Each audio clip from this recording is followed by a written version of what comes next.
Madame van der Leyen, l'incarnation de la corruption, de l'ingérence autoritaire de l'UE et de l'antidémocratie en général, est sur la sellette. Elle risque de se faire censurer.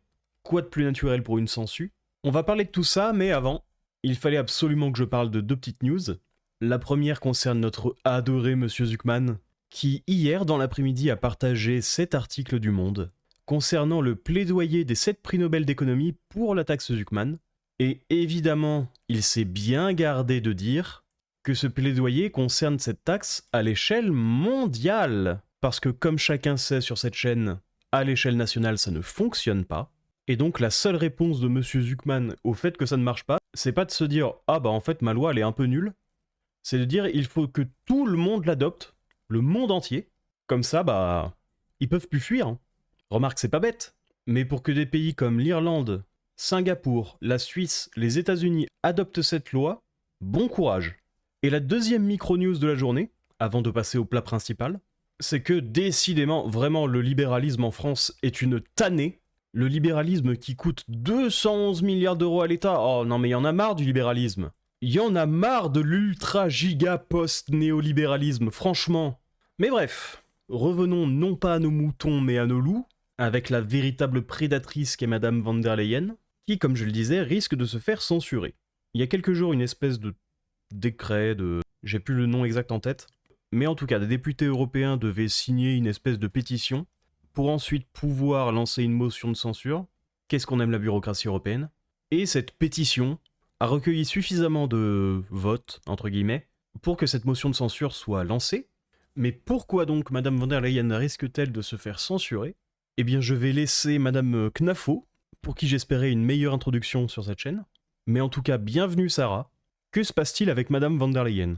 Vous avez raison, Christine, quand vous avez pointé les différents sujets qui ont donné l'impulsion de cette motion de censure. Vous avez évidemment ce déficit démocratique qu'on observe au quotidien à la tête de la Commission européenne. Vous avez cet organe non élu qui a négocié un contrat au moment du Covid de 14 milliards d'euros et sur lesquels la présidente de la Commission refuse de donner des preuves. Alors, ça, c'est un premier élément. Mais elle nie les accusations.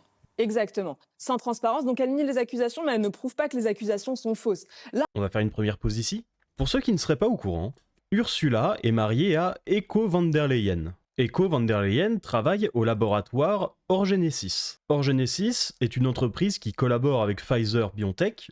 Ils ont été très gentils sur le site du Parlement européen, parce que Orgenesis appartient à Pfizer. Ursula von der Leyen, mariée à un haut cadre d'Orgenesis, qui appartient à Pfizer. Rappelez-moi, avec qui Madame van der Leyen a-t-elle signé un contrat pour les vaccins du Covid?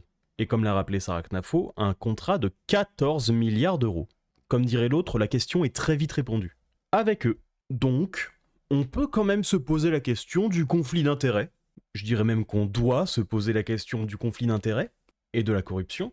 Ce qui est très étonnant, c'est que ça ait pris, 4 ans à l'Union européenne pour s'en rendre compte. encore, le simple fait d'avoir déposé cette motion de censure a permis de l'entendre. Elle a dû se justifier lundi en dépassant son temps pour se justifier, mais donc ça a permis au moins de la confronter. Et là, vous avez tous les autres scandales. Nous, en tant que Français, on les connaît bien parce qu'on sait à quel point la Commission européenne nuit à nos intérêts. Plutôt de fois qu'une avec les régulations.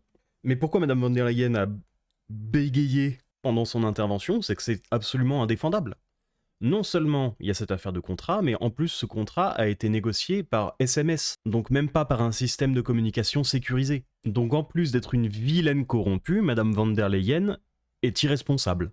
Et puisqu'on parle un peu d'Union Européenne aujourd'hui, j'arrive un peu tard sur le sujet, vous en avez sûrement entendu parler avant que je vous en parle, mais le 24 juin, notre adorée Commission européenne a présenté une roadmap pour un accès licite et efficient aux données pour... Bon, ils mettent law enforcement, littéralement c'est l'application de la loi, mais je préfère le terme de répression, qui contient les points suivants. Disponibilité des preuves, conservation des données, évaluation de l'introduction d'un cadre EU harmonisé sur la conservation des données non contenues, métadonnées, géolocalisation, etc., afin de combler les disparités entre États membres, avec une évaluation d'impact. Bon là vous allez voir que je vais être assez remonté contre ce truc, parce que ça touche en plus directement mon domaine d'expertise, parce que tout ce qui est loi RGPD et autres conneries de ce style, Ça coûte un argent monstre à tout le monde. Que tu sois une petite entreprise ou un groupe énorme, ça te coûte la peau du cul à maintenir ce genre de choses. Coopération via le projet Sirius. Appel à Europol et Eurojust pour développer une classification européenne des données. Traiter légitimement. Dans le rapport de base, il aime beaucoup ce mot légitimement. Traiter légitimement par les services de communication afin de faciliter les demandes d'accès légal. 8000 professionnels, 47 pays impliqués. Pour ceux qui avaient vu cette vidéo, je vous donnais l'exemple des banques et de quelques réglementations qu'elles doivent suivre et qui sont en fait déjà entre guillemets des accès légaux à vos données personnelles, y compris à qui vous payez combien par exemple.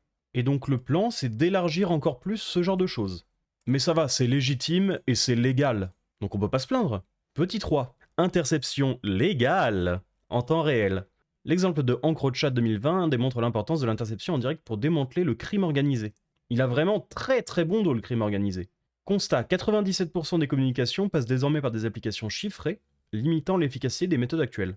Ah, on est vraiment trop méchant de pas vouloir laisser l'UE lire nos messages.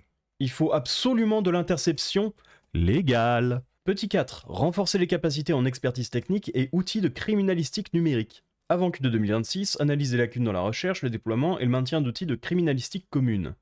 Début d'une phase pilote de marché groupé pour licence d'outils Q2 2027, Europol enrichira sa bibliothèque d'outils gratuits, tout le repository, à partir de Q3 2025. Formation renforcée par CEPOL en criminalistique numérique, notamment mobile et données en direct. Certification envisagée pour les praticiens. Super, bah ça c'est encore nous qui payons.